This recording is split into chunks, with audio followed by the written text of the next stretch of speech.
இன்னைக்கு சான்ஸ் கிடைச்சா பெரிய விஷயம். அந்த சான்ஸை கிடைச்சு அப்படியே போயிட்டே இருக்கும் சார். இன்னொன்னு ஒரே ஒரு வேண்டுதலா கேட்டுக்கிறேன், திறமையானவங்களை மேல கொண்டு வாங்க சார். திறமை இல்லாதவனெல்லாம் மேல கொண்டு வராதீங்க சார். தயவு செய்து சார். வேணாம் சார். நடிப்பு சாதாரண விஷயம் இல்லை சார். நான் உயிரெல்லாம் விட்டுருக்கேன் சார். நிறைய ட்ரிப்பு அழுதுருக்கேன் சார் நைட்ல வலி தாங்காம. சும்மா 30 வருஷமா நான் தமிழ் மட்டும் இல்லாம தெலுங்கு, கன்னடா, மலையாளம், ஹிந்தி, பெங்காலி வரைக்கும் நிறைய படங்கள் நடிச்சிருக்கேன் சார். எல்லா படத்துலயும் நடிச்சிருக்கேன் சார். நிறைய இடத்துல உயிரெல்லாம் போயிடும் அவ்வளவுதான் அப்படிங்கிற மாதிரி 8 தையல் போட்டு நெக்ஸ்ட் இங்க சூர்யா ஹாஸ்பிட்டல் தையல் போட்டு திருப்பி போய் பக்கத்துல நின்றுருக்கேன் sir. Sir shot ready sir, இன்னைக்கு பட்ஜெட் அவ்வளவுதான் சார், நீங்க விட்டீங்கன்னா நாளைக்கு எல்லாம் வாங்க சார். ஓகே சார், ஒன் அப்படிலாம் நடிச்சிருக்காரு. திறமையே இல்லாதவனை சும்மா உட்காந்து அவனை போயிட்டு வளர்த்துக்கிட்டு எதுக்கு சார்?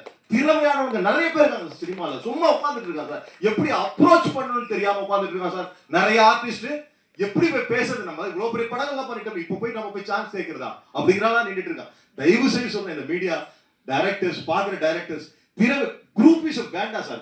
குரூப்பிசமே வேண்டாம் சார். திறமையான அந்த காலத்துல நடிக்கும் போது நாங்க பெருமைப்பட்டோம் சார். இன்னைக்கு அப்படிலாம் இல்ல சார். இவங்க தான் சுருக்கிக்கிட்டாங்க சார் வாழ்க்கை. அப்படி இல்ல சார். திறமையான எல்லாரையுமே போடுங்க சார். உண்மையிலே நல்லா இருக்கும் சார் சினிமா. நாங்க சீரியஸா சொல்றதா, இன்னைக்கு சொல்றேன். அந்த காலத்துல எந்த பழக்க வழக்கம் இல்லாம ஏதோ ஒரு சேர்த்து வச்சதை வச்சு நான் வாழ்ந்துட்டு இருக்கேன் சார். இன்னைக்கு சினிமா வச்சு வாழ முடியாது சார். வாழணும்னா தயவு செய்து திறமையான ஆளுங்களை போடுங்க சார். திறமை இதுக்குன்னு வாழ்றவங்களை போடுங்க சார். புதுசா ஒருத்தர் வந்து அவன் ஒன்னும் பெருசா அவனும் பெரிய ஆளா இல்ல, இருக்கிறவனையும் பெரிய ஆளாவ விடுறது இல்லை சார். தயவு செய்து இதுக்கு ஒரு முடிவு நீங்க தான் சார் கட்டணும். Thank you all.